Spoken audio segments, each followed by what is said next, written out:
Hi, Dr. Mel here. We're busy with vertical projectile movement and we're going to focus on the graphs now. And this is not a new concept that I'm going to show you, but I'm going to try and assist you to study these graphs because you have to study them, draw them by yourselves, and make a sort of a summary, which we'll have a look at the end of this clip.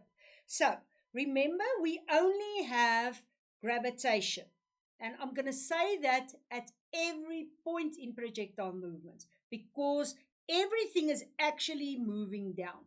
Although some of the objects is moving up, they want to come down. Therefore, they'll stop at the top and move down. So it's important, again, I said it in the previous lesson, that you've got your up and your downward motion in two different columns, and you actually then see, do they give me the initial velocity? Did they ask or give me the final velocity? What do I know about the distance up and down?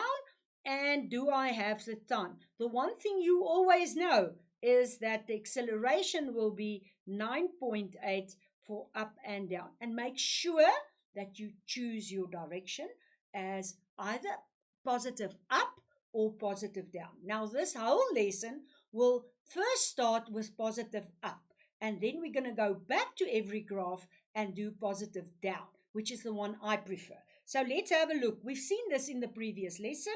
You see that the positive is up, so this person is dropping something and it's going from that point down to this point here. The slope of this graph, and can you see why I do it beneath each other? Because the slope of this graph will be a negative slope. Can you see this is negative? And you can see it actually aligns with that graph. And then if you get the slope of this graph, you can see it's negative. Therefore, you can see this line there, which is again the slope of that one. So make sure if it's a positive direction up, that it's moving down, and this will be negative. Let's go to the second set. There's not an initial velocity of 0, so this means it's been thrown down. It will move faster down, and you can see again positive up. You can see there it's starting at a non-zero value, so it was thrown down, and exactly the same. And you can actually see it below each other. Thirdly, we've got an object going up, stopping at the top, going down further. It's again positive in the upward motion. Can you see it's going up, then it's going down, and that again you can align with your acceleration and your velocity. Next one, it is going up and down, and it's exactly the same path. Can you see this position time graph? It is exactly the same. This is a positive slope. Can you see there? It is going, well, it's a negative slope, but it's in a positive direction, and this one is going down. And again, I've got my acceleration. Make sure that you indicate to the examiner that you chose up as your positive direction.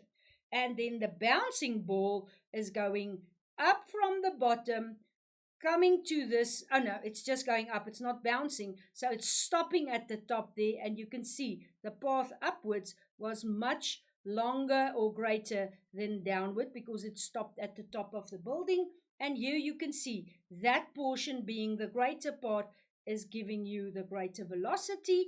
It stopped at the top. Do you see there? It's crossing the line. And the velocity there will be 0. These are the things that you see when you engage with these kind of graphs. And again, the velocity time graph gives you the acceleration. Be careful. Many kids think that when the velocity is 0 there, that there's no acceleration. There is acceleration. What is the acceleration? Well, the gravity is still there. So it always has the same acceleration towards the earth. Okay, let's go back to these slides, and we now choose downward as positive. Now I want to make this very clear. Let's take another color. I'm going to use the orange. This is downward now positive. what is going to change in my graphs? Well, this graph will now be one going up like that. This one will be going up like that, and this one will have a positive value there. Can you see in the two graph sets that we've got? This one is at the bottom, that one is at the top. This one is at the bottom, that one is at the top. But it's a similar lines, it's a similar graphs, but giving positive down and giving negative down a very distinct way of putting it. And now you see we've got that as our acceleration. Make sure that you choose the correct way that you want to do it and then indicate that on your graphs. Right, what will this one be? Well, exactly the same. If I chose downwards as positive, let's first draw our axes and then draw the graphs. This one is going down, so this one will go up. This one is starting at some area there, and this will be up, and this one will be there again. Can you see it's almost mirror, well, not almost, it is mirror images of each other. Make sure that you either choose positive down or positive up and then indicate. I'm quickly going to draw the axes here, and I'm going to give you a few seconds to think. How will you draw these three graphs if you chose positive as the downward direction? Think a little bit, how would you draw that? Well, it will be the mirror image. Can you see that one will be like that? That one will be like that. And that one will be there. Think a little bit about this. It's quite important that you know these. Right, and the final one. Let's again draw the axes and see if you could find. This one is doing that, it is going there, and it is going there. Remember, the slope of this will always be positive, and the green one was chosen downwards as positive. So I usually use a big page. I take 2 folio pages and I draw these graphs. Can you see what I did? I drew them underneath each other and I now study them.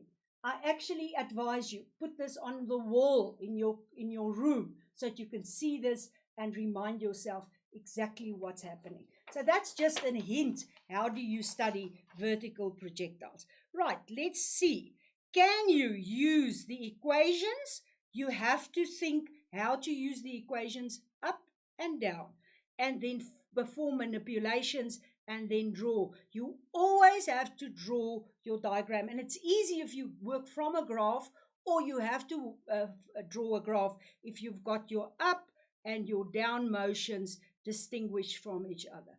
I hope you enjoy vertical projectiles. It's usually 15 to 20 marks in every matric exam, so make sure it's not that difficult, but make sure that you get all your marks in these calculations. Bye-bye.